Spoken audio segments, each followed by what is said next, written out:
Greetings, salutations, respect, and love, boys and girls. I am Scott. You have wandered onto the Prog Corner, the live Sunday Prog stream, where I vow to avenge the incredible wrong that has been done. Oh, the internet has been on fire with the chatter of one Andy Edwards proclaiming that Neil Peart is not just an overrated drummer, the number one most overrated drummer of all time. And my dear friends, I am here to defend the honor of the professor once and for all. So why not bring an actual professor of music onto the channel to talk about the professor, defend the honor of the great Neil Peart. And so today we're just going to be in praise of a tribute to the mighty Neil Peart. We're going to talk about our love for him, our experiences with him. And I have with me today none other than the professor of music from the University of Arkansas in BB. It's Brent Bristo from Emerald City Council. Brent, how are you?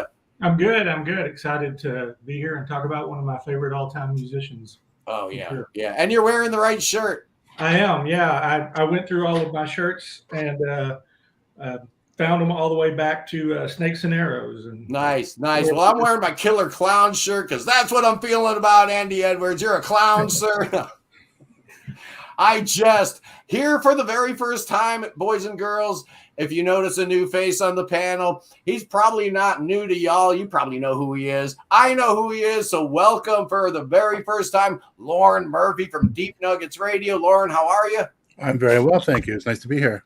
Thank you so much for being on the show, man. It's been a long time coming. The discussions, they've been had, and it's my own laziness that's prevented your appearance here. But welcome finally. Matt Brown is joining us. Matt, we had an aborted attempt once upon a time to have you on the panel. Well, here you are. So whether you like it or not, I'm calling your name first because I am not having a repeat of what happened last time where you had to, we had like master tapes on fire, or we had some kind of mixing catastrophe and Matt had to leave early and get to the studio. Matt, how are you? I'm doing good. It's great to see you guys all again. Hey, yeah. Wayne. Hey, Lauren. Hey, man. Hey, man. It's going to be a good stream. It almost feels like Cody should be here, right? I see you two guys. Wayne, I figured, Cody's busy right now. I don't know if you guys watched the stream last week or not, but we had a very public announcement. Cody and Tara announcing their love live here on the show. It was a very heartwarming moment, I gotta say, and truly one of the more satisfying things that's happened since I started the Prog Corners, bringing young lovers from opposite ends of the globe together. Oh my God, who knew the kind of power that I'd have when I started this channel? It's outrageous, Wayne, all the way from Alberta. Wayne, what's going on? Not much here. Quite warm out. Just for you, Scott, I busted out the Fahrenheit. 96 degrees right now. So, nope. There you go. Quite warm. So, if you hear air conditioning and stuff in the background, that's why. But having a great time. Spent the last week listening to Flow in the Machine and the Flaming Lips. Hey, well, here's Will from Will's Rush page. The invitation went out to him. He had to decline. He has some other things to do. And, that's the right thing to do. If you can't commit to the 90 minutes, don't come on the show. No, I don't care. I don't care if I get you for 5 minutes, 10 minutes. It's a free country. But you know what I do care about? It's when people that I know and respect, people who've been on this show, Wayne, this show, have the audacity, the unmitigated audacity. Wayne, I'm going to make myself big. Have the unmitigated audacity to talk like, Andy Edwards. It's a little uncalled for, but even more people. No, my number one is really going to upset look at him. People. It really is. This is the most overrated drummer in history, right? And at number one, that wins my ranking video. The most overrated drummer in history is Neil Peart.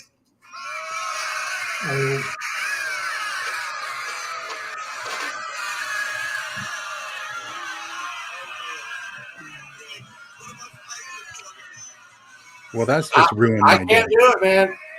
I agree with the sound effects he had there. I mean, now, Wayne, you said that you actually thought he had some good points, so I'm going to save you for later. But as advertised, I am not going to waste another second. I need Matt Brown on this show. We're not going to have the same thing happen and have him leave early. So, Matt, you're up first. Okay. Give me some of your thoughts on the great Neil Peart and why we should care and why should we be so upset at Andy Edwards today. Okay, I can do that. Well, let me start with a little bit of backstory. Please forgive my voice. I've been singing for the last 3 nights, and this is the result. The tea is flowing, and hopefully it will help. Okay, so the year is 1981, and I am in fifth grade, and we had a very nice situation at my elementary school where back in those days, I was allowed to bring a boombox to school and play it during recess and during lunch. And everybody used to bring cassettes. You know, everyone would bring whatever they wanted to hear. And it was a lot of your usual suspects. But during that year, one of my friends brought in a tape that most of us hadn't yet heard, but he was already hip to it. And he said, put this in. And it was side 1 of Moving Pictures. And that started it, really. I mean, that was it. Once I heard that, it was like, oh, what is this that I'm hearing? This is new. This is unusual, especially for a 10-year-old. And from that point forward, Rush was on my radar, and I grew into being a very, very devoted fan of theirs for, well, till this day, to be honest. And I was already a drummer and a keyboardist at that point. So, of course, Neil's drumming immediately stuck out, you know. By the way, I didn't have any Rush t-shirts for me to wear today, but I did have this. Hey, there you go. Nice. I'm playing in a Who tribute band, and I needed a Keith Moon shirt, so I got one. Had this custom made, but I thought I would wear it today because anybody who knows a little bit of Neil's history knows that Keith was one of his many heroes as far as drumming is concerned. So early heroes especially, but I've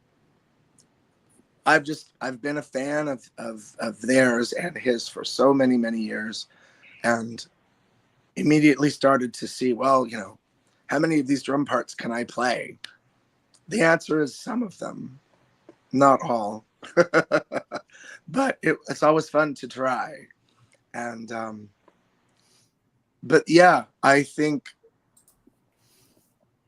are you sure Andy's not just doing some clickbait? I do have to ask that. Andy Edwards doing clickbait? Are you serious? No. Absolutely not. You know, Andy's whole channel is kind of turned into a clickbait thing, and I've learned a lot from him. Actually, it's the one thing that he and I do have in common is our content is getting worse and worse with every passing week as we become seduced by the numbers, we become addicted to big numbers, and wow, the clickbaity stuff makes some money, so let's keep doing the clickbaity stuff. But I don't hate him for it. I'm guilty of it too. There's probably a Neil lyric somewhere that would describe that phenomenon. I bet there is. Yes, I think there are probably several. Yeah.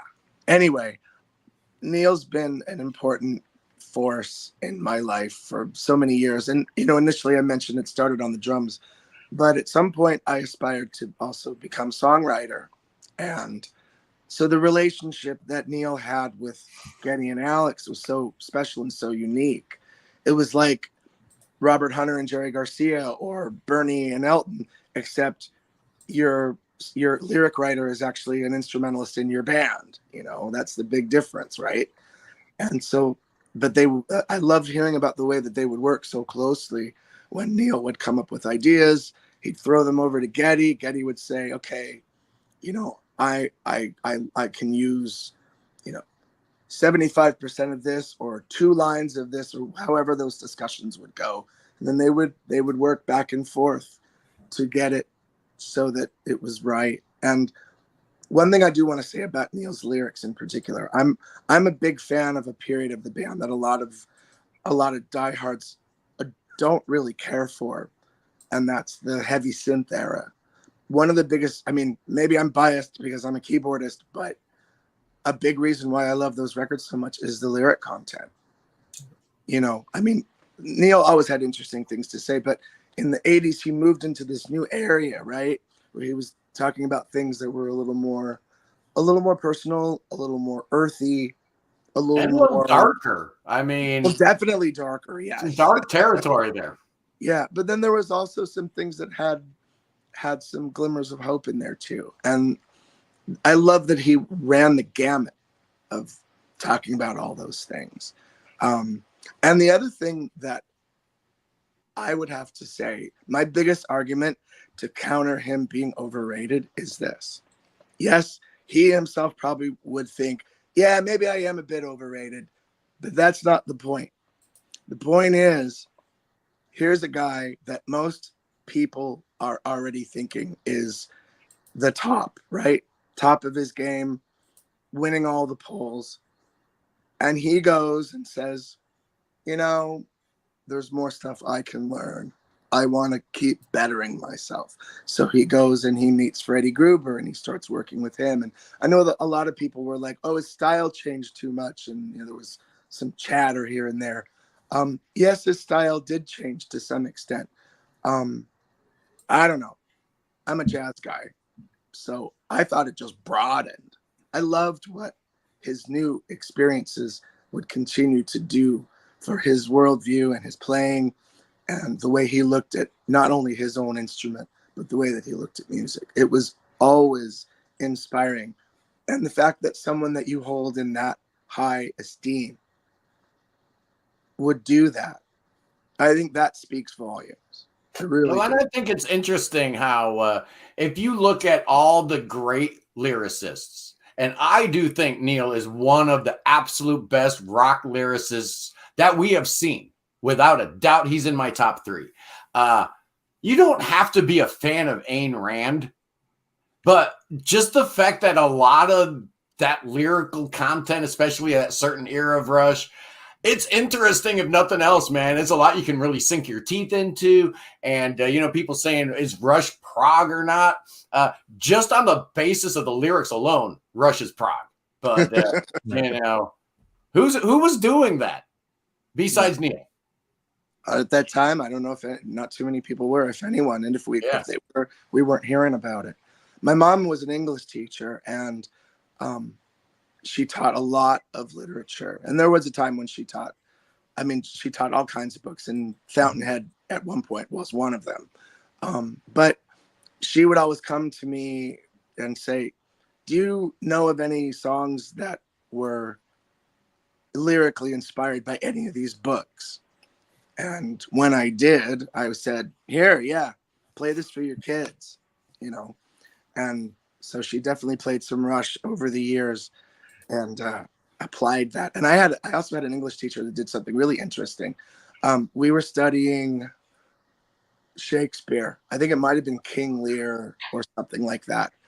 And I had an English teacher that, check this out, somehow managed to, or maybe it was Hamlet, somehow managed to find a way to connect Hamlet and the song Grand Designs. Okay. And it was brilliant. And it never, ever, I mean, it was probably a reach, but I'll be damned, it actually worked. It was very interesting. And I heard the song in a different way after that. Yeah, I could see it. You know, a reach is trying to say that a 40-minute album is syncing up to a 2.5-hour movie. That's a reach. That actually might make some sense. Actually, being a huge Shakespeare guy, it was profound. Yeah, it was very. Yeah, that's cool. So, I mean, I could wax forever about. Yeah, we could. Yeah, we could. And that's the thing about these great bands. There's so much you can dig into, and we're just focusing on the great and mighty Neil Peart. A whole lot we can get into, but you know, this topic was brought to me by Brent Bristo from the mighty Emerald City Council. He was like, man, I had a good time on your show. I want to come back. And I'm like, hey, pick a topic. And he's like, what about Neil? And I'm like, that sounds good to me. And then I proceeded to mess up the date. And luckily we were able to get it all sorted out. And he graciously is dedicating and devoting his time to be here on the Prog Corner. Brent, what's going on? How are you? Do you want to go big or do you want to stay with the crowd? Well, before we do that, I'm going to sort of play the card with you that you did with me last time. You can't say Neil is one of your top 3 without telling us what the other 2 are. So we need to know. Yeah, that's a fair point. I'm going to go with Peter Hamill. Okay. And All right. that's hard. That's hard. Ian Anderson. Mm. Okay. Ian Anderson. Yeah, great. I would say Neil would be my top, definitely, and followed by David Bowie, Peter Gabriel. Yeah, Bowie, Gabriel, sure. Those would be my top 3. So nice. My connection to Rush, I really, my older brother had All the World's a Stage in 2112 when I was way too young to really understand what I was hearing. The song By Tour and the Snow Dogs stuck with me for a long time after that, even when I wasn't hearing Rush on a regular basis. And then when I got in college as a music major, and of course I'm primarily a saxophonist, but I was hanging out with all the drummers. I was hanging out with all the guys on the drum line and the marching band, everything. Every roommate I had in college was a drummer. And they were all like, Neil Peart is the god. He's the greatest, you know. And so they really got me listening to a lot of that. And then I just, you know, I was already at that time listening to a lot of Kansas and a lot of Yes, and just really went down the rabbit hole. And as I said last time I was on your show, definitely my favorite band of all times. I've seen the concert, I think, 8 times. Was this kind of your gateway? Well, you know, actually, believe it or not, and some may scoff at this, but the first one that I really listened to all the way through and really listened to, I mean, yes, I heard that one as a kid, but I was too young to really understand. I mean, I was like 6 or 7. Yeah. I didn't really understand it. And so the first one that I really sat down and listened to all the way through was Presto, believe it or not. Mm-hmm. And Chain Lightning just really grabbed me. The Pass was fantastic. Yeah. Hand Over Fist, Available Light is fantastic. You know, you could almost do a whole show on ranking the final song on Rush albums, because their last song on the albums were always, you know, showstoppers. You know, and Available Light, I think, is definitely one of those to talk about. But that's a whole other thing. But and I will tell you this, I'm not going to go into details, but when I was much younger and I actually had hair and longer hair and everything, and I actually impersonated Geddy Lee once and got away with it. And I'm not going to tell the story, because somewhere out there are 2 people who actually believe they met Geddy Lee, and I don't want to ruin that moment for them. But yeah, but that was 30 years ago, and quite a bit of time ago. But yes, definitely. I would say with Emerald City Council, with our new album, I'm very proud of the fact that I've been praised in all of our reviews that they've really loved the lyrics that I've written. And I would definitely say that Neil is the #1 influence. I have tons of influences, of course, but I definitely think Neil is probably the one who had the biggest impact on me, for sure. So I do have some visual aids. All right, well, let's do it. I'm going to make you big. I'm going to embarrass you. All right, that's great. So the first thing I wanted to talk about, and talking about Neil Peart and just like some of my favorite moments of this, comes from Geddy Lee's book. This was something that I didn't know. When they were on tour in Japan, they were, after a show or something, they were at a hotel, and Neil had stepped away, and all of a sudden somebody came in and said, "Hey, Neil's in a fight with somebody." And they went out to the lobby, and Neil had observed a Japanese man beating a woman that he was with. And the hotel staff was doing nothing about it. And Neil felt the need to intervene and stop this from happening. Now, he found out later that the reason why they didn't intervene was because the guy had tattoos indicating he was affiliated with the Yakuza. But Neil didn't care. He saw this injustice and he wanted to stop it. And I think, you know, knowing that his character was that, I think is kind of a big deal. I think that's good to know, that one of our heroes is legitimately a good person. And I think that's an important thing that sometimes we forget about. And I think that's something to talk about. I love it. And also, having gone to several concerts, one of the things that I really love are the programs. Rush is really the first band whose programs I really wanted to get. And I have a few more here. The first tour that I saw them on was Roll the Bones, and I was too broke at the time. I was a poor college student to buy the program, but a friend of mine did. And what I loved was that he wrote these cool little things in there. He always wrote, these little essays that would be in the programs. Of trying to locate one here, probably flipping through one. But anyway, he would write these cool little things that just really made it a little bit more personal and made it worth checking into. And fortunately, a few years ago, they actually were selling this book that had all of the previous programs from the beginning, the complete programs from Wow. 1977 to 2004. And so even the shows that I was way too young to go to, you can go back and, like here's the program for Permanent Waves and Hemispheres and, all these great things. So you can see all the stuff that Neil was writing back then, all the great pictures and everything. So I never really considered buying a program at a rock concert until I saw how cool they were. And now they're kind of a thing that I get. So moving on to some of the musical stuff. I will tell you that I was never really, now there's not a Rush album I hate. I love every Rush album. Thank you. But if I had to pick a least favorite one, it would be the debut album, which some people may raise an eyebrow at. But interestingly, whenever I heard those songs on All the World's a Stage, I loved them. And I recently picked this up.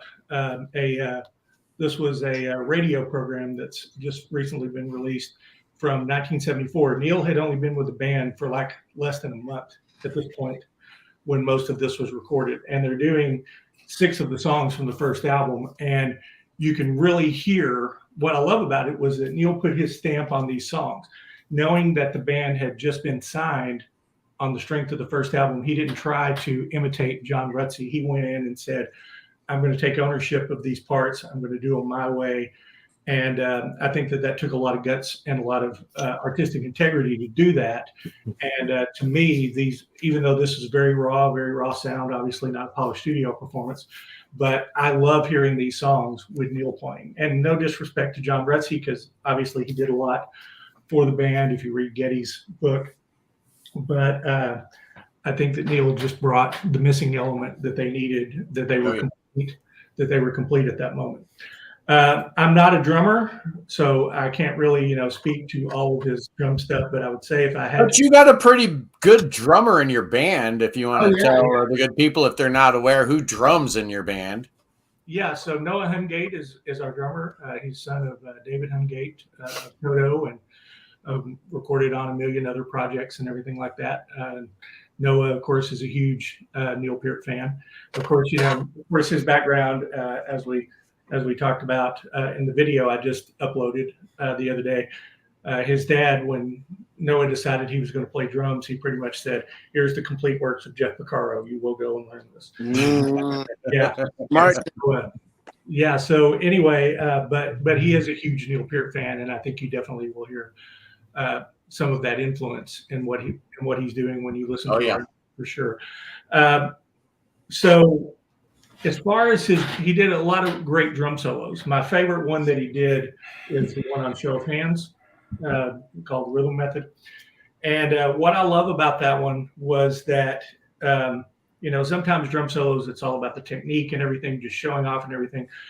That one, of course, I love all of his drum solos. I should preface that by saying that, but I felt like with this one, it made musical sense. The structure of it, the flow of it, it had some high points and then, bring it down, let it build. And so even if you're not really a fan of drum solos, I just felt like that had a structure to it that just made musical sense. That wasn't just, let me show off what a great drummer I am. And of course, it was immortalized in the Trailer Park Boys episode where Bubbles is trying to get tickets to see Rush in concert, and he's been, oh, he's going to play that drum solo where he does the ding, ding, ding, ding, ding, which I laughed hysterically at that when I saw that. But I think it's iconic. I think the cowbell solos that he does in that is just really iconic. And let's be honest, not everybody could do a good drum solo. I mean, No. I am an absolute believer that Bill Bruford is the greatest drummer to ever walk the face of the earth. I don't really need to hear a Bill Bruford drum solo. Yeah. Because he didn't know how to compose a drum solo per se. Right. Neil knew how to do it. Yeah, absolutely. He did. And so speaking of which, I'm going to go way back now. And of course, I guess I could have also, talked about that radio program that I did. But going to Fly By Night, which I don't have on vinyl, I'm just pulling out my old CD that I bought back in college. Of course, Beneath, Between, and Behind. While I wouldn't necessarily say this is the greatest lyrics that Neil ever wrote, what blows me away about that was the first lyrics that he wrote. He joined the band, and the guy said, hey, you read a lot. Why don't you go write some words? And he goes, okay, well, I'll give it a shot. And he comes up with that. Now, Matt, I don't know if you write lyrics or not, but I can tell you that my first attempt to write lyrics was not that. My first attempt to lyrics, I hope no one ever reads or hears or anything like that. But for him to just say, okay, yeah, I'll give it a shot. And he comes up with that, and then follows up with By Touring the Snow Dog. I mean, that just shows that it was really meant to be, for sure. Limelight, I think, is the one that I want to talk about a little bit here on Moving Pictures. This was one of their popular albums, in case you don't know. Limelight, what I loved about Limelight is that I think that's the first one really where Neil's not just writing about something he's interested in or, some, fantasy sci-fi piece or some, abstract topic. That's him singing what he's feeling. He's putting his own feelings into those lyrics. And I think that was pretty significant. I mean, that was really what separated Beethoven from, Mozart, Haydn, the other guys, that came before him, was that Mozart was writing what was going to sell. Haydn was writing what the Esterhazy family was telling him to write. And Beethoven, fortunately, was in a position where he had patrons where he could write whatever he wanted, and he wanted you to feel what he was feeling. And that's what made his music, stand the test of time, I think.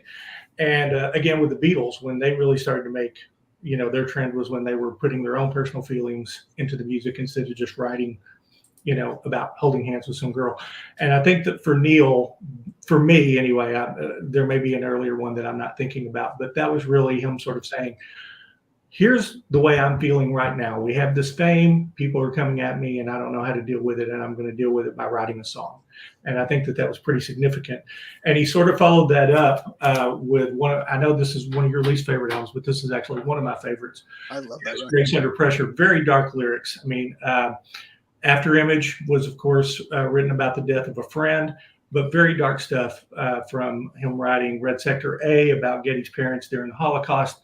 Of course, Distant Early Morning, and then ending with Between the Wheels. This entire album, I think, is just one of Neil's lyrical masterpieces because it was so dark. He went to a place that he hadn't really gone before.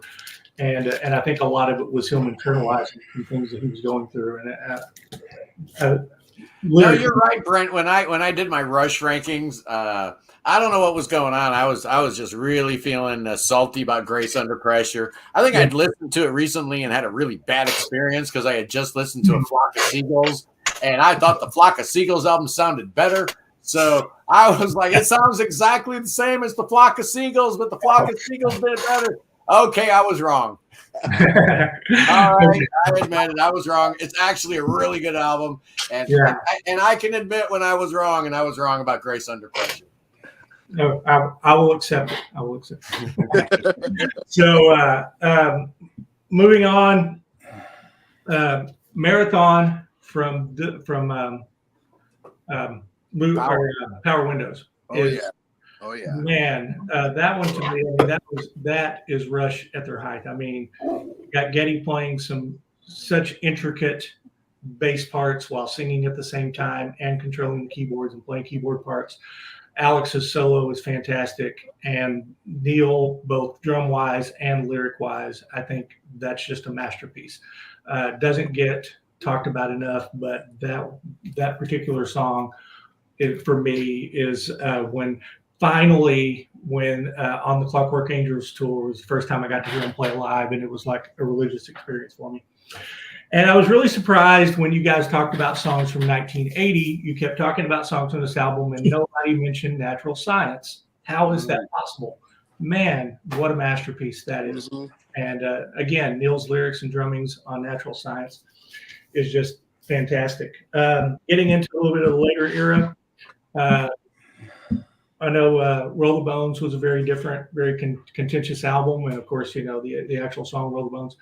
But the lyrics to Bravado is easily one of Neil's best. I mean, we will pay the price, but we will not count the cost. I mean, that's genius. That to me goes up there with anything that he ever wrote lyric wise. And then the way that they build the song is fantastic. Another underrated one from later on is Far Cry. Lyrics for Far Cry. Hold this up the right way. Lyrics to Far Cry and just how that song came together. I think that was really Rush coming back into their own after, you know, all the down period. And with Neil specifically, what I really loved was with Vapor Trails. When this album came out, for a long time, nobody knew if Neil was going to come back after everything he was through. Nobody knew if this album was going to happen, if it was ever going to happen. And they certainly went through, if you read Getty's book, there was a lot of trials and tribulations about that. But what was amazing was the opening song, One Little Victory, opens with the killer drum stuff. I mean, it's just Neil on drums. And it was sort of like saying, I don't know that they really intended this, but it was like saying Neil's back. Yeah. And we needed that because we were all worried Neil's never going to come back. Getty had just done My Favorite Headache, you know, is Rush ever going to reform? And so not only did he come back, he opens up with just his drums just full in your face, and everybody goes, oh yeah, Neil's back. So who's excited about My Favorite Headache and that Alex Lifeson solo album being reissued? I mean, I already have My Favorite Headache on, it was a record store day. Yeah, what was that, like in 2019? Yeah, something like that. Yeah, so I already have that. I didn't get it, so I'm excited. Oh, okay, well, cool. Victor, I have on CD, and I like parts of it. I don't know that I'm going to invest in the vinyl on that one. I may just stick to the CD that I have. That's a very different kind of album, and it's very cool, very artistic, but it just didn't reverberate with me the way that My Favorite Headache did. One last one that I think we need to talk about, and I didn't really do these in order of like 1, 2, 3, 4, 5 or anything like that, but I would almost put this at number one, but Clockwork Angels. I mean, if you're going to have a swan song of a career, nobody wanted to see Rush pack it in, but if they were, this was the album. That's the way to do it. That's the way to do it. And Neil had such a vision for the story. The first full concept album, of course, you know, we could talk about 2112 and Hemispheres, and we certainly need to. But he had such a vision for one complete story to take up an entire album. First time he's really done that. And then, of course, you know, ending with the Garden. Come on. This is a masterpiece of an album. And I think that everything that they did, and Getty even said it in his book, was that everything they did, you know, starting with Vapor Trails, was leading up to this. And Neil wanted to pack it in even before he knew about his health issues, because he didn't know if they could do anything better than this. And I don't know, maybe they could have, maybe they couldn't, but I would not have wanted to see them. Would have loved to have heard another album, but if they're going to leave us with one, they left us on an absolute high point. And lyrics are just genius on this entire thing. So absolutely, just amazing. I think I cut down my original list of about 500 to 14. So,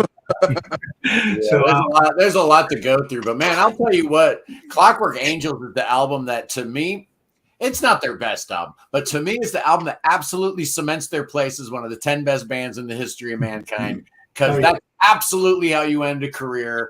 How many bands end a career like that? I mean, it is absolutely one of the greatest swan songs in the history of rock music. put it right up there with Abbey Road. You just don't see it that often where a band ends their career like that. I mean, just amazing. Good call, Brent. Well, what I loved on that too was that when I saw them, and you can see it on video, but I saw it live, is that so many bands from that era, when they play live, as soon as they say, hey, we're going to do a song from the new album, everybody gets up, goes to the bathroom, goes grab a beer or whatever. They did like 8 of the songs in a row, and the crowd was there, engaged, singing along. They were into it. And you don't see that typically with bands of that era. But that album was such that it really very much reached everyone in the audience. And, well, I mean, very recently, the latest Yes tour, playing one song off A Mirror to the Sky. Yeah. An album that got pretty good reviews that people, did not hate, and they're still only playing one song off it. So it is encouraging to see, any band that, has a backstory, but yet still pushes the new stuff. Say what you want about U2 out there, people, but they only play like 2 old songs. Everything else, they're pushing their new stuff in your face. Peter Gabriel's never once done a Genesis song live. Right.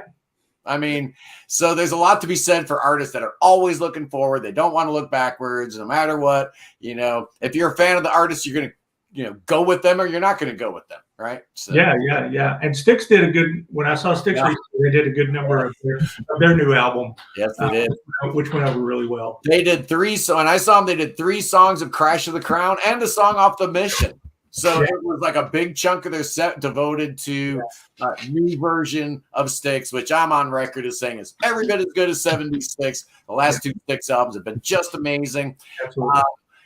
Let's go to Lauren. I think Lauren has some thoughts on this subject. Lauren, welcome to the Prog Corner, man. I'm so excited to have you on here and getting your thoughts on the great Neil Peart and just see what's going on. And do you want to be big? Do you have visual aids, or do you want to stay in the crowd with us? I do. Yeah, I do have visual aids. And I want you big. Here we go. Ladies and gentlemen, the one, the only, Lauren Murphy. Well, I don't know if I deserve those accolades, but I'll take them. I'll take them. First of all, I just want to point out that, Brent, if you were doing a Geddy Lee impression, I hope that you changed your accent. I did a bit. Yes. Okay. Secondly, I knew I was going to do this. Secondly, Peter Gabriel did play The Lamb Lies Down on Broadway live. That's solo true. Tours. That is true. And to those who are talking about the spirit of radio in the comments, it is the spirit of radio, not spirit of the radio. Oh man, we got so much heat the other day when we were doing our best songs of 1980. And we had one guest on that said spirit of the radio a bunch of times. I probably said it once or twice too. So thanks for correcting us on that. The only reason I corrected is because it is the tagline of a radio station in Toronto here called CFNY 102.1 The Edge. And Neil took that. We have the proof of it right here. Mm-hmm. Yes, the spirit of radio. I know. And there is that. What does it say here about the radio station in the credits? Inspired by the spirit of radio in Toronto, alive and well so far. Right. Mm-hmm. So silly and pointless of me to take up time doing that, but I did it anyway. We're talking about Rush fans, by the way. I know. Come on. So I come from the land of Rush. I'm situated in Burlington, which is about halfway in between where Neil grew up in St. Catharines and around what's called the Golden Horseshoe into Toronto, where Geddy and Alex still live. So for all intents and purposes, you can consider me kind of like the 4th member of the band. That's what I do. Neil, first of all, Neil's books, I don't know how many of those have been mentioned yet, but this one, there we go. Oh yeah, was a harrowing read, but a fascinating one. Very emotional, very difficult to read. This one was also, I think this was his first one. Yeah. And that was a very interesting one. But I just want to show what showed up in my mailbox one day. Matt has seen this before. But when I was 18 or 19, I went to the mailbox one day in the home I grew up in. And here was Hey. this. This was from Neil for me. Because I had listened to him through Modern Drummer magazine. I'm not a drummer, but I used to subscribe to the magazine. And Neil used to sit down twice a year and spend a day answering his fan mail. And he would write it out, and then in later years, like mine, type it out.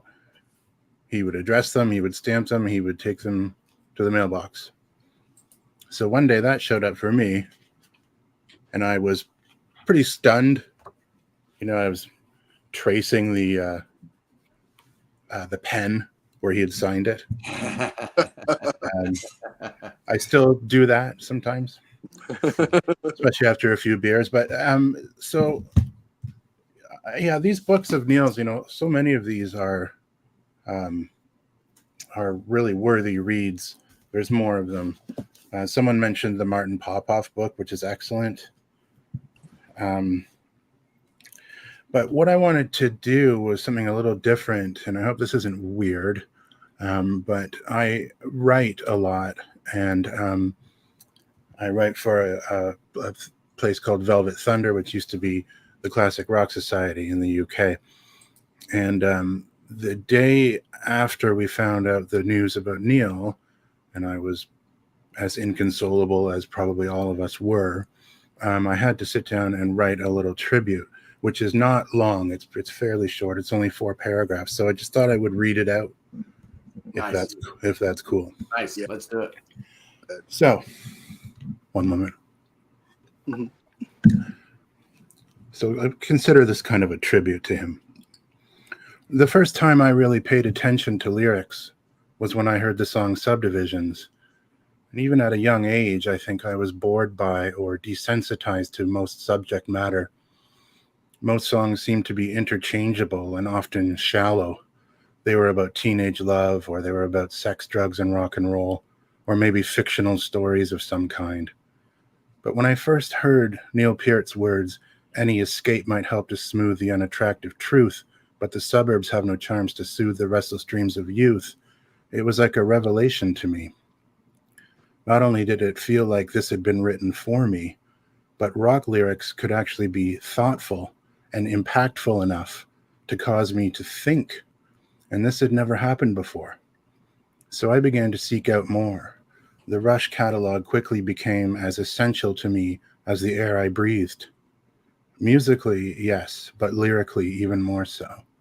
I was fascinated by phrases that Neil would use, authors he would reference, and philosophies he would inject into his lyrics. People tend to think of Rush songs as being cold and scientific, but in fact, Neil often wrote warmly about the human condition, and his words could be very moving. He was a brilliant writer, but a humble one, always striving to understand more about the world he lived in and asking us to examine it and question it right along with him. His integrity and commitment to what he did was so admirable to me that I couldn't help but put him on a pedestal, despite his well-documented distaste for such idolatry. And had I ever come across him in person, I certainly would have respected his wishes and not treated him as any kind of hero, something he understandably found embarrassing. But in secret, when no one was looking, he was my hero. I couldn't help that. And from being a teenager in my bedroom and poring over his lyrics, discovering their meaning and applying them to my own life, all the way to middle age and beyond, where I still shake my head and marvel at the effort and care he put into them. I saw 9 Rush concerts over the years, and although Neil's drumming was always a spectacular part of the show, it tended to be those words that would really hit me, occasionally prompting me to turn away from my friends lest they see my obvious emotion. Oh, if they could see me right now. Neil, the author, was just as impressive. His books adorn my shelves with tales of his adventures, wanderlust, and his own naked honesty in the face of the unthinkable events that punctured his personal life. His autographed response to my fan mail is still within reach at all times, and has been ever since I was an ecstatic 18-year-old, opening the mailbox and seeing that he had actually responded to me. Plain old boring me, just a wide-eyed teenager who was convinced he had wasted a stamp. So thank you, Neil, for teaching that hopelessly dreamy kid all those years ago that words matter, that language matters, that communication is our common human bond. You changed my life and you never even knew it. It's no exaggeration to say that your loss is staggering, and as ill-equipped as I feel to suddenly accept a world without you in it. I will be strong, I'll be proud in what I've learned from you, and I will attempt to exhibit at least some of the qualities that you did so naturally and so admirably. You'll never be forgotten. You will write and play no more, but I will keep reading and I will keep listening. Beautiful line. Damn, dude, that's amazing. Beautiful. Seriously, that's beautiful. Thank you. Man, you know, we wonder why, you know, we put these guys on pedestals sometimes, and sometimes wrongly so. You know, the hero worship that's involved in rock music has always been something I've had a real bad feeling about it. I've always had mixed emotions about just how much I adore my heroes, and I know how wrong it is. But every now and then, there's somebody out there who you admire, and they're actually worthy of that admiration. Neil, definitely one of those individuals. The more you hear about Neil, the more you realize that he was more than just a drummer. And that's why, yeah, if you were doing an overrated drummers list, Andy Edwards, you know, maybe, you know, a big name like that deserves on there. But as far as a rock star and a human being, not overrated, never was, never will be. That was amazing, Lauren. Thank you for sharing that with us. You're welcome. You know, Wayne, you know, I'm saving you for last for a reason, man. Yeah, I came into this episode thinking Andy Edwards was gonna be the object of my derision, the target of all my scorn. Yet, in fact, it's a fifth column situation going on here, boys and girls. Sun Tzu warned us about this. The most dangerous element of any strategy, any plan you have is the enemy within. The enemy that's already inside your own court, just causing decay and all this terrible stuff right underneath your nose. It's Wayne who intimated to me, no, I'm not going to keep it private. I know it was in a private chat. You know better than that. Wayne told me that Rush is not even in his top 10 bands of all time. So what's he even doing on this stream? He should have been kicked to the curb. Not only is that outrageous, but coming from a Canadian, it's absolutely preposterous. It's pure fiddle faddle. Wayne, what says you, sir? Well, I do admit that I came to Rush during kind of when I started doing reactions, is when I actually broke down and started actually listening to Rush. And the part of Rush I absolutely love is the lyrical content of it and how well Neil was with his lyrics and all that. And I watched Andy Edwards' video, and he even said he thinks Neil Peart is a phenomenal drummer. So do I. But from the sounds of it, where it really stems with him from is more the Rush worship than necessarily the music.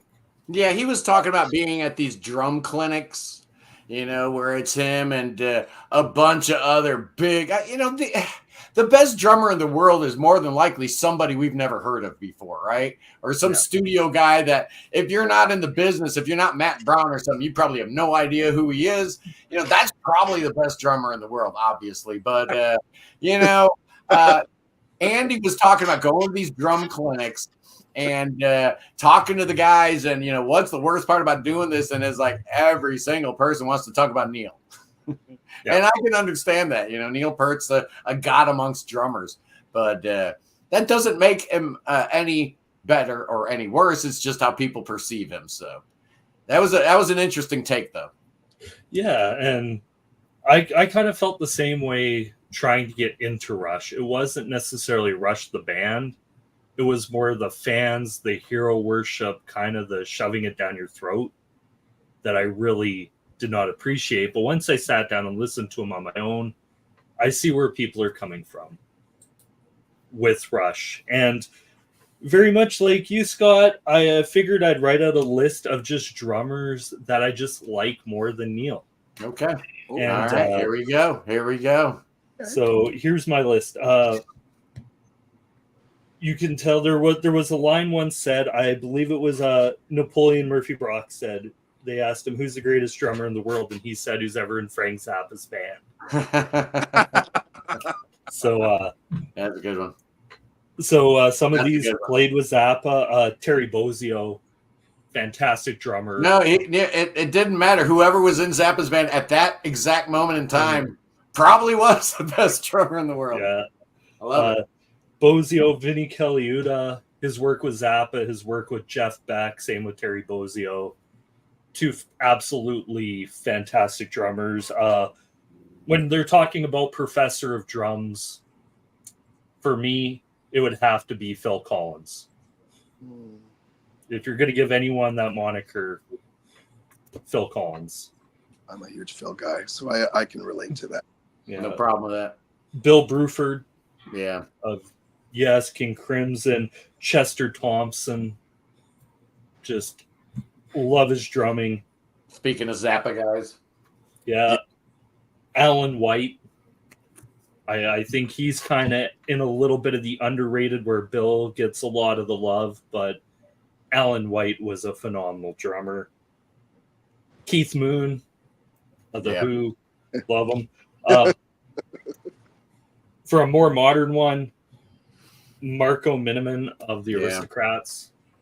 Absolutely fantastic. Michael Shreves of Santana. Oh, he's wonderful. Yeah. It's absolutely beautiful. Barrymore Barlow of Jethro Tull. Oh, yeah. Oh, yeah.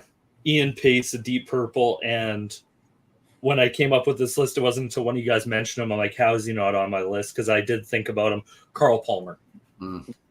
But yeah, I don't think Andy mentioned Carl Palmer, but he did specifically mention Ian Pace, Simon Kirk, and Bill Ward, pointing them out when comparing John Bonham to those drummers, saying that's why John Bonham made his list was, those guys were actually better, but Bonham had the benefit of that drum sound. And that really got me thinking, man, oh man, that Bonham drum sound. How much of what I absolutely love about John Bonham is how his drums are mic'd. Really, seriously, man. I've never heard drums ever sound that good in my life. How much of that is just where the mics were in the room? How much of that is Jimmy Page's genius? That so I understood Bonham being on the list a lot more than I understood Neil being on the list. If you want to be honest with me, but my thought is it's taking nothing away from Neil, like to be put in that same level as those drummers. You had to have had chops and been really good. Yeah. But for me, the part to Neil that really meant a lot to me was more the lyrics. And I am an absolute huge fan of the 80s work. Once they were starting to kind of move a little bit away from the 70s prog into more pretty much songwriters. And it really, especially songs like Middletown Dreams, and where he is talking about life experience, where he is talking about kind of that middle America kind of feel to it. And his lyrics always stepped back and made me think. And I'm like, you know what? That's really good point. And I love lyrics that'll step back, make you think. And I think that's really his genius in Rush, is that he could do that so well. Almost be, to me, in the same lines as a Roger Waters, for just being able to write these lyrics that speak to you. And everyone can kind of get behind. But. That's my thoughts there. Scott. Brent asked me my favorite lyricist, and I got to put Roger Waters in that mix too. So, and I didn't mention him earlier. In my favorite lyricists of all time, but Neil for me. I don't know, man. There's just something about maybe it's my age, right? I think there's a certain age group of men that were coming up at just a very specific time. And Rush just hit me like a ton of bricks, man. I was looking for something. I didn't even know what I was looking for because I had just found Yes and Genesis and ELP and stuff. But, this was kind of like 75. So ELP was done pretty much. Yes was in their little, hiatus. King Crimson was over. So I was thirsty. I was looking for something. And a little school friend of mine lent me 2112. And he had 2112 and he had the live album, that first live album. So those are the first two things I heard by Rush. Couple months later, I went back and I borrowed Caress of Steel from that same dude. He never got those records back. That's a fact. It changed my life. So the first Rush album I heard upon its release was A Farewell to Kings. I remember it like vividly, like it was yesterday, getting the cassette of A Farewell to Kings at the Peaches on Sunset Boulevard in Fort Lauderdale in 1977. And I was just hoping and praying it would be maybe just sort of kind of as good as 2112. And oh man. I so happy that day. I get happy just thinking about it all these years later. But we're talking about Neil and the greatness of Neil. And obviously, there's a lot of great drummers out there. We've mentioned a whole ton of them. And in fact, I think I read somewhere where they asked Neil, what's it feel like to be the greatest drummer in the world? He allegedly answered, I don't know, ask John Heisman. Which is just an incredible answer, if true. And I believe it might be because Neil was a student, right? He knew who John was. Trust that. He knew exactly who John was. And why not? Because if I think about the people that wrote the best drum solos, two names come to mind is Neil and John Heisman. Because John Heisman was like the master of the drum solo, and Neil definitely took his cue there. But I digress. It's about Neil's songwriting skills, his lyricism, just incredible. And I'm going to kind of real briefly go through one of his better known songs, one of his better known lyrics. This thing starts off 1980 and Permanent Waves. It was a big hit. Everybody knows it. We get the title of the song wrong, right? Is it Spirit of the Radio? We know it's not. It's Spirit, the Spirit of Radio. And we think we know about this song, but I'm telling you, there's little subtle things about this song you don't know about. It begins with the beginning of the day, the friendly voice, the companion unobtrusive, plays a song that's so elusive, and the magic music makes your morning mood. That's pretty sweet, right? That's nice. That's comforting. You're off on your way. You're hitting the open road, and there's magic at your fingers. Nice. For the spirit ever lingers, undemanding contact in your happy solitude. Okay, on first blush, that sounds nice, but I think we might be talking about an antisocial person who has some problems dealing with reality, and music is a salve to his wounded spirit. Not too dark, but okay, I see some darkness creeping in. Invisible airwaves crackle with life.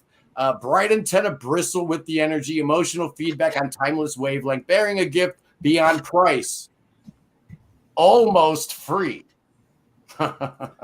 Almost. What?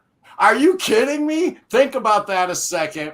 There's always a price tag. There's no such thing as a free lunch. What in the world is Neil alluding to here? Well, it all becomes crystal clear in the final half of the song. Again, it starts sounding like there's a whole bunch of hope here in the music industry. And by the end of this stanza, you realize there's absolutely no hope whatsoever. All this machinery making modern music can still be open-hearted. Yeah, it can be.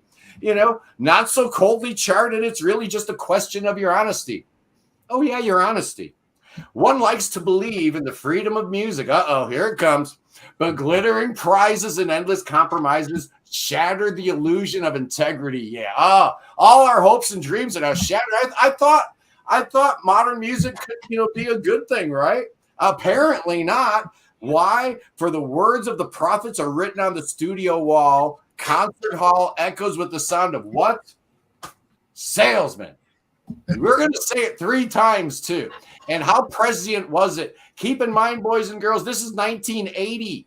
MTV had just barely gotten off the ground. Neil Peart saw it all with absolute crystal clear resolve as no one else, perhaps maybe Michael Nesmith saw it a little bit. Neil Peart was light years ahead where everybody else was in the music industry. He saw the writing on the wall. He saw there was no light at the end of the tunnel. He fakes you out here in this song, people. He's telling you about how, if you keep an open spirit and if you're honest, everything's going to be all right, even as we move away from, guitars and towards synthesizers. But no, absolutely not. That's not what he's telling us. There is no hope whatsoever. It's not all right. And what's going to happen is in the end, you're just going to fall for the pitch of a salesperson. And I love the absolute darkness and the satire. There's humor baked into here. It sounds like a nice song about, driving down the highway, listening to music. It's anything but that. It's actually pretty dark and pretty amazing. And just even in one of his most popular songs where you think you know what you're doing in that lyric, you don't, because Neil's brain is working hard. Neil's brain was probably better than your brain. I know it was better than mine, just operating on a different level at all times, even when, Rush didn't always hit the mark, right? Not every Rush album was a 10 out of 10. But every single Rush album is worthy of your attention. Every Rush album has great stuff on there. Even the first album, right? Without Neil's lyrics. But John did a fine job on the drums there. But it's Neil Peart, the full package, his humanity, his lyrical genius. And yes, Andy Edwards, Neil liked to play on the beat. Oh, so sue me. You know who else plays on the beat like that, but you don't seem to have a problem with? Oh, his name's Carl Palmer. Why don't you have a problem with him? Because he's English. That's why he plays the exact same way, always on the beat. Carl's never a millisecond before or after. He's like a metronome, my friend. There's no swinging Carl Palmer's playing. You're crazy. He's like a machine. He's like a robot playing. But you love that. But Neil Peart is playing all this stuff, all this crazy stuff. And you don't see the genius in it. Absolute poppycock, Andy Edwards. Neil Peart is anything but overrated. In fact, he's one of the 3 greatest drummers of all time, which before you ask the question, Brent, it is Bill Bruford, Neil Peart, and Mike Portnoy. All right, I have to take issue here. All right, let's go around the horn, Matt. I respect Mike Portnoy. I am going to get a ton of shit for saying this, and I don't care. That's the spirit. Mike is brilliant. I will say that. It's taken me 35 years to appreciate Dream Theater. I am coming around. When I first heard them, it didn't connect, but I appreciate them from a technical level. I realized what I'm about to say is this guy is not a rock drummer. We've mentioned all these fantastic drummers, Portnoy included, but Tony Williams. Stop. Williams. Yeah. Listen to Miles Davis, 4 and More, 1964. He was 17 years old. This kid was 7. He had to grow a mustache so they could sneak him into the jazz clubs in 1964. He just listen to it. Listen to 7 Steps to Heaven and 4 and Walkin' and All Blues.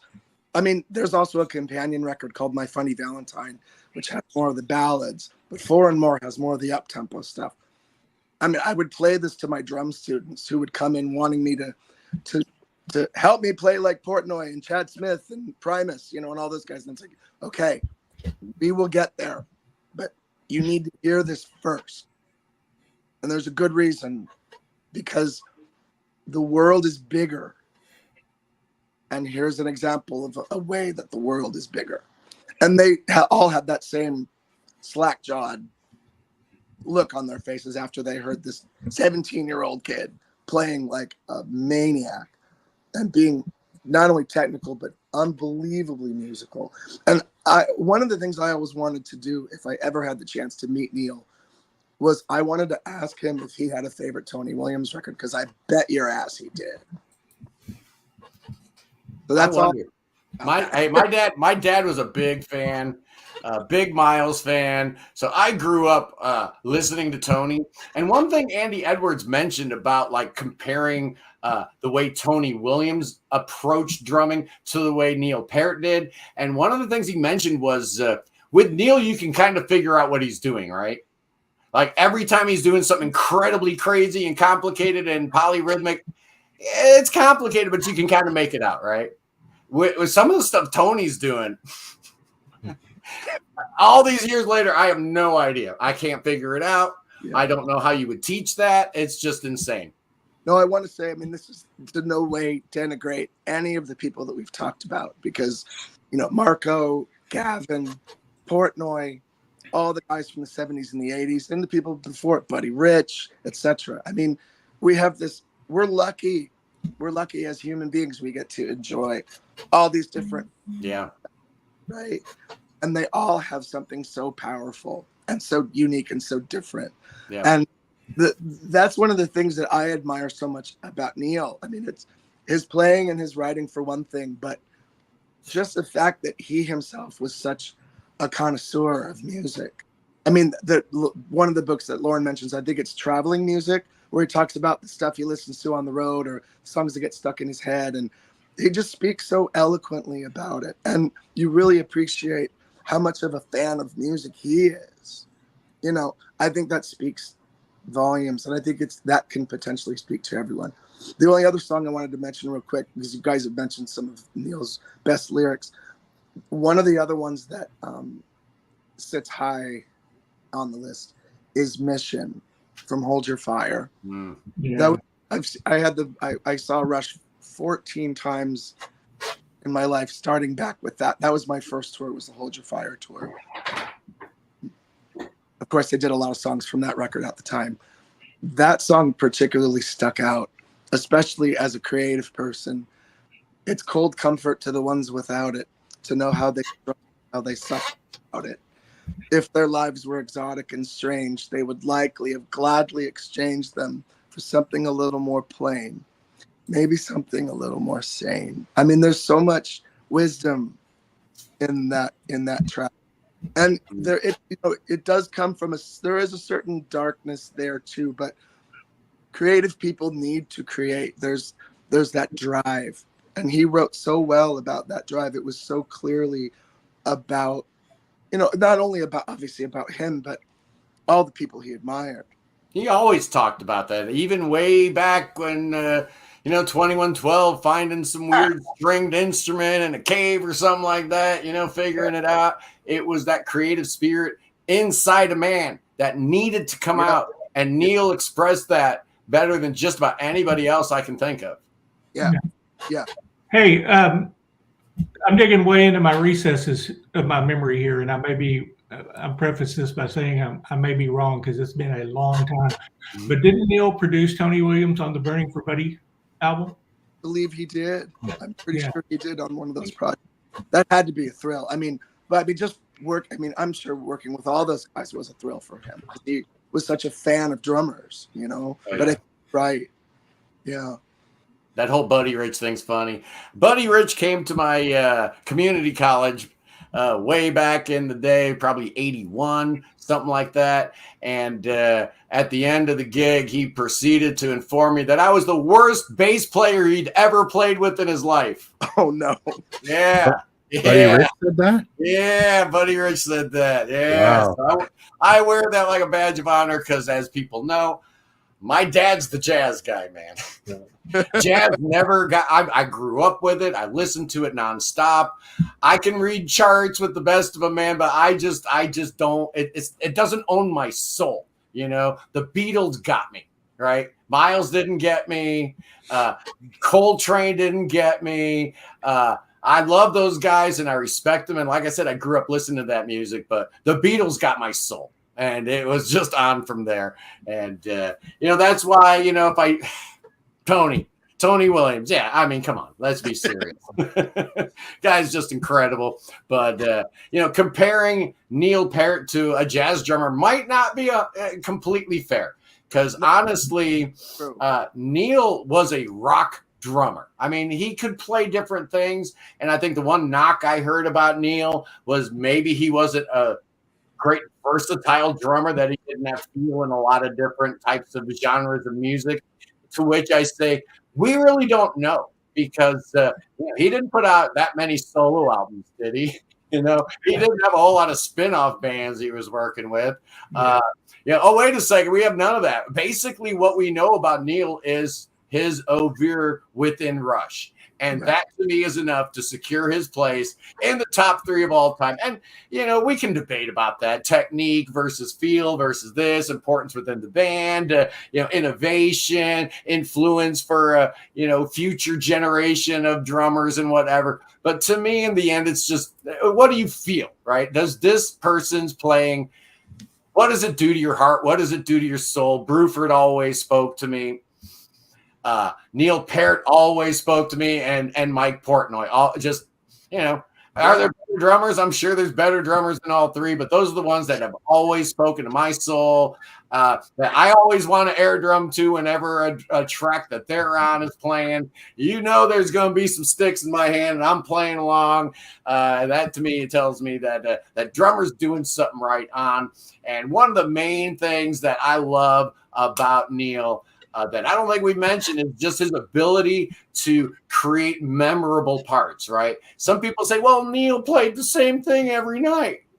Well, when you're in a 3-piece band and you got, so many different things that can go wrong in a set, I kind of want my drummer to do the same thing every night if I'm Geddy or Alex. To be perfectly honest with you, if I'm the sound guy, I absolutely want Neil and all of them to pretty much do the same thing every night. But within the context of what Rush was doing, I can't think of anyone better. I don't think you could find a better drummer. And, the conversations are, going around, who would replace Neil in Rush? And honestly, I can't think of anybody. So they're probably better off not reforming in any way, shape, or form under the Rush banner with a different drummer. What says you guys?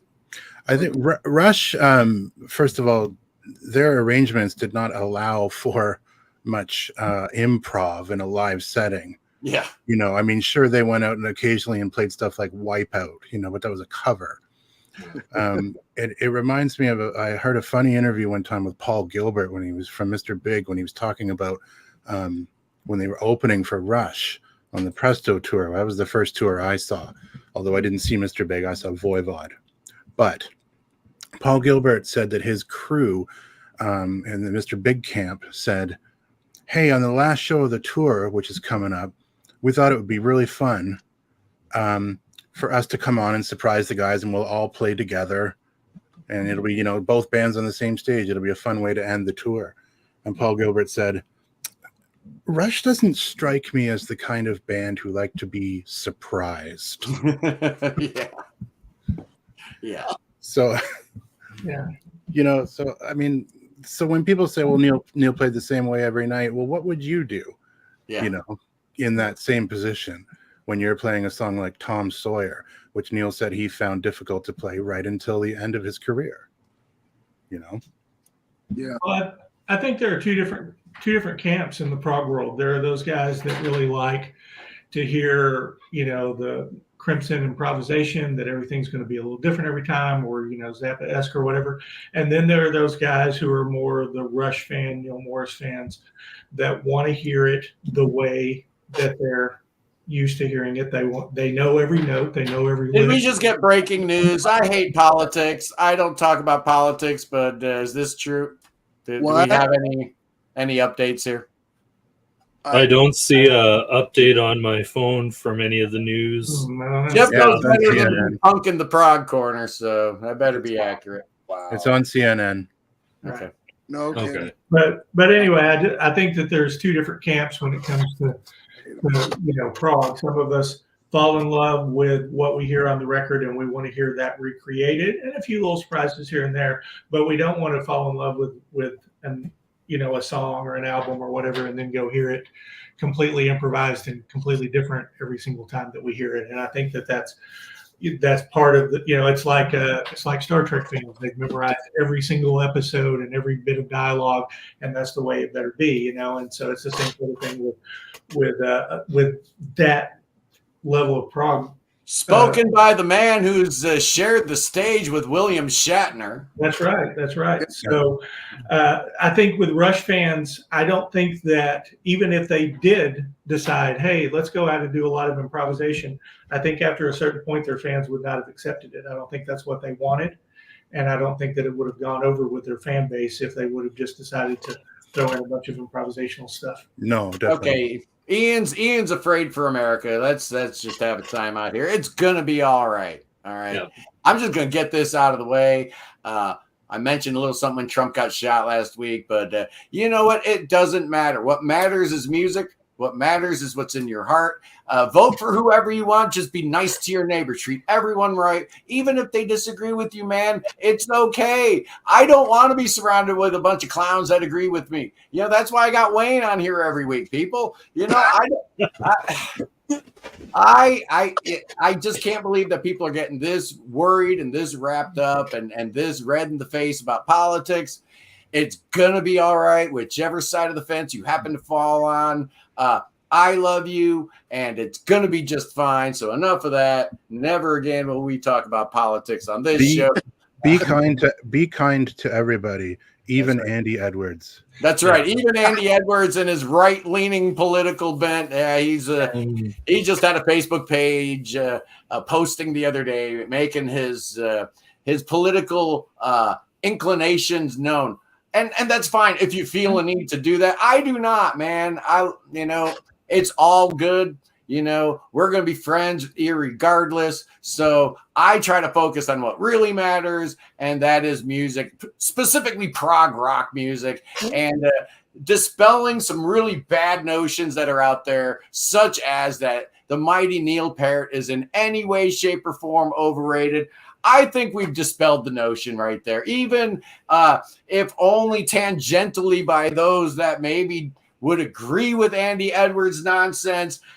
Unwittingly, they just disproved his point. Absolutely. I'm just reading the lyrics to Natural Science right now. Just, wow.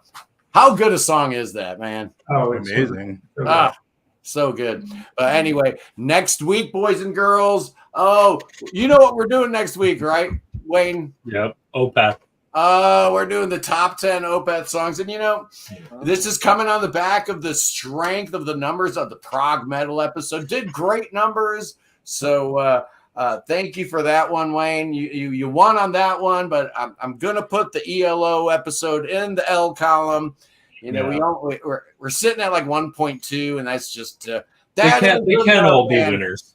Now, we also got to keep in mind that the last couple of weeks we have been going up against the Daily Doug and his 450,000 subscribers. Right at the same time we go on, the Daily Doug has been on the last couple of weeks. So that's a little bit of stiff competition, but that's okay. That don't scare me off. We're here to stay. And I'm not saying I'm going to run the Daily Doug off of the 1 o'clock Eastern Standard Time slot, but it's my goal is to run them off of the time slot so we can have this all to ourselves. But either way, man, what do you got going on this week on your channel, Wayne? Any interesting content we need to know about? Well, my Puck Full of Heap channel, I finally got my internet all sorted out. So I'm back to doing reactions on that one. I'm going to be doing an album of the week over on Wayne the Musical Hermit. And this week, I'm going to be looking at Yoshimi versus the Pink Robots. That's a great record. Love the Lips, man. That's a good one. Yoshimi and the Soft Bulletin are like twin peaks of awesomeness for me. I love them both equally. Such a great band. And getting back to Andy Edwards, he talks about Neil playing the same thing every night, but he has no problem with Phil Rudd of AC/DC playing the same thing. Oh, thank you. That is true. Yeah. Good one right there. Lauren, what's going on? Tell the people about your Deep Nuggets radio show and anything else you got going on. Yeah, every Saturday at 5 p.m. Eastern, I have a 4-hour show where I play a lot of prog, a lot of fusion, 60s, 70s, classic rock kind of stuff, singer-songwriter stuff. It's a mixed bag. It's pretty much everything but gospel and country. Nice. Yeah, that's called Garden of Delights, and that's on deepnuggets.com every Saturday.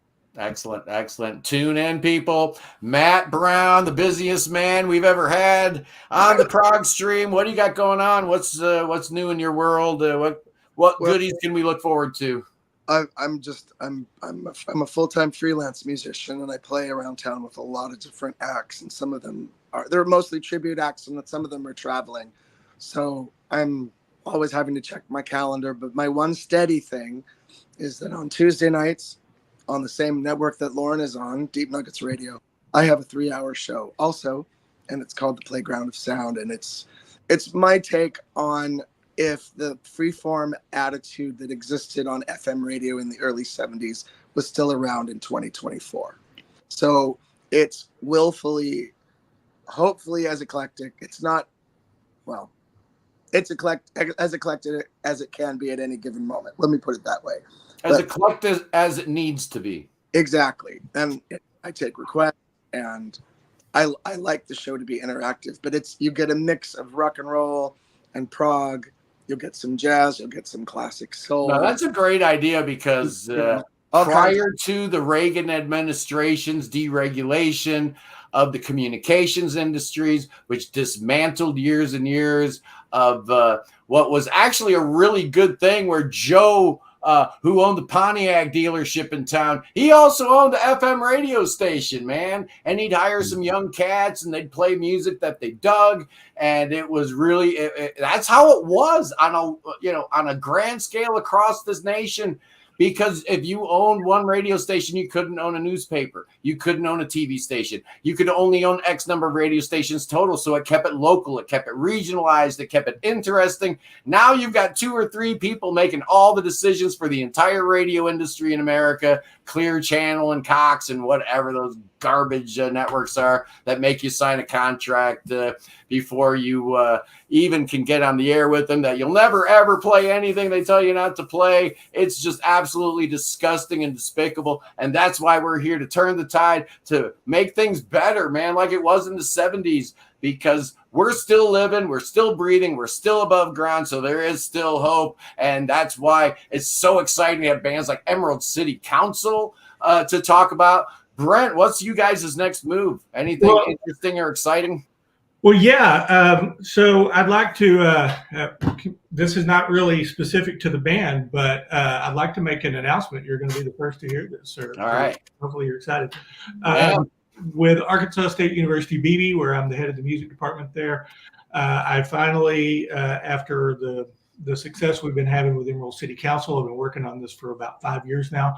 We're finally offering courses in music industry, songwriting, and all of that stuff. And I'm actually offering private lessons in songwriting. They can be over Zoom. They can be anybody in the world, going through the state university. So you're not paying me directly. And actually it's cheaper to go through them, because I think it turns out to be out of state, something like $35 per lesson or something like that. I don't claim to know all the answers, but I can help you keep on track and make some project, whether you're doing prog or something otherwise. If you need an extra ear, somebody to offer some options or whatever, contact me and we'll see what we can do to get you hooked up. Otherwise, and if anybody out there needs a little bit of advice on the beauty of the alto sax, yeah. And your record reminded me, my dad was a tenor player. Oh yeah. That was his primary instrument. So right. I grew up in love with the sound of the tenor sax. And you, my friend, are turning me into a believer all of a sudden. Listening to your record, I'm kind of thinking the alto sax might be the most beautiful instrument in the world. Oh, well, great. Well, I do play a lot of soprano on the album, but I do actually play a little soprano too. But that alto, man, when that alto kicks, oh, well, thanks. Well, I don't play it on the album, but with the Arkansas Saxophone Quartet, which is me and 3 other professors of music from the area, I do play tenor in that group. So, but what I sort of find is that keeping up chops for 3 instruments, because they are more different than you might imagine. You can't just pick up one and it just automatically be there for higher levels of playing. And so I usually find keeping chops up for 2 instruments at a time is kind of the ideal thing. So I sort of limited what I was doing with Emerald City Council to soprano and alto for that reason. So that way, when we hopefully one day we'll play live, I'm not, you guys make me sick. I could never even master one instrument, and then I see these, these Jordan Rudesses, right? Oh, let me, I'm playing guitar, I'm playing the keyboard at the same time, and it's some riff no human should be able to play. But I'm doing it both at the same time. It's just wrong. You guys make me angry. But there's a reason why I started a YouTube channel. It used to be Those That Can't Teach. Well, here we go. Those that can't start a YouTube channel. And I thank you all today for a great stream, man. This was a good one. Wayne from Pocket Full of Heap and the Musical Hermit. And who knows what else he's got going on. Lauren, Matt, thank you so much. Lauren, your debut on the Prog Corner. You knocked it out of the park. Thank you, sir. My pleasure. It was good to have you back and actually contributing this time. And Brent, a standing invitation goes to you. We'll get you back on real soon. I pick another topic since this was a good one. And next week, boys and girls, it's Opeth, top 10 Opeth songs. Oh, I guarantee you know which albums I'm not going to be pulling songs from. Oh, wait a second. I don't like some of the growls. Some of the growls will do just fine. And we will be kicking off Charisma Month. I have proclaimed that the month of August is Charisma Records Month in the Prog Corner. Oh, what a great label. And they have got some of the most amazing records I have heard in a long, long time coming out in August. It's just bizarre, man. The new Ritual, the new Mirror, the new Tusmork. They just dropped the new Airbag. This is the best record label in the world right now. And they just sent me a goodie package full of, cool stuff. So we might do an unboxing video. We're going to be doing some interviews. I think we got Andres from Wobbler. I think we got the guys from Ritual. I'm going to have the 2 freaky weirdo brothers from Tusmork. It's just going to be awesome. All the month of August, crazed, wild Scando Prog is on the menu, and I just couldn't be happier. Anyway, guys, great stream today. Sorry, the new Ritual album is probably album of the year for me. Oh, I need that. Yeah, it's fantastic. Oh, cool. Oh, there you go. See, He's got it. he's actually got it. Okay. I only got a digital copy sent to me. Nice. I begged. I begged. Oh, Looks like it worked. Album of the year. it is so incredibly great. Words can't describe how it is. I couldn't agree more. If I were allowed to give an 11 out of 10, I would. It's just getting better and better and better with every spin. I didn't think Ritual could top their last one, the Voluntary Hemulic Band or whatever that thing was called. This one's even better. 17 years in the making. And it was worth every second of the wait. I couldn't agree more. I was just telling Wayne before we went on live, the new Ritual, probably the best album I've heard in the last 3 years. Wow. So there you go. Anyway, so we got a lot to talk about in August. The prog never stops. Yeah, we talk about the golden era. We talk about the Rush and the Yes and the Genesis and the Pink Floyd, but it's the new prog that gets me excited. So yeah, that's what we're doing in August. Anyway, I love you guys. Thanks for joining us. Peace in the Middle East, free Tibet, and God save the king. Save King Chucky. Oh, yeah, and save President Biden, too. Oh, yeah, we're going to dance with snakes with President Biden. Yeah, we are. He needs the snake dance more than I do right now. I love you guys. I'll see you. Peace. Which button do I press to end the stream, boy? That one right there? Okay, see ya. Oh, that was fun. That was a good stream, boys and girls. Thanks.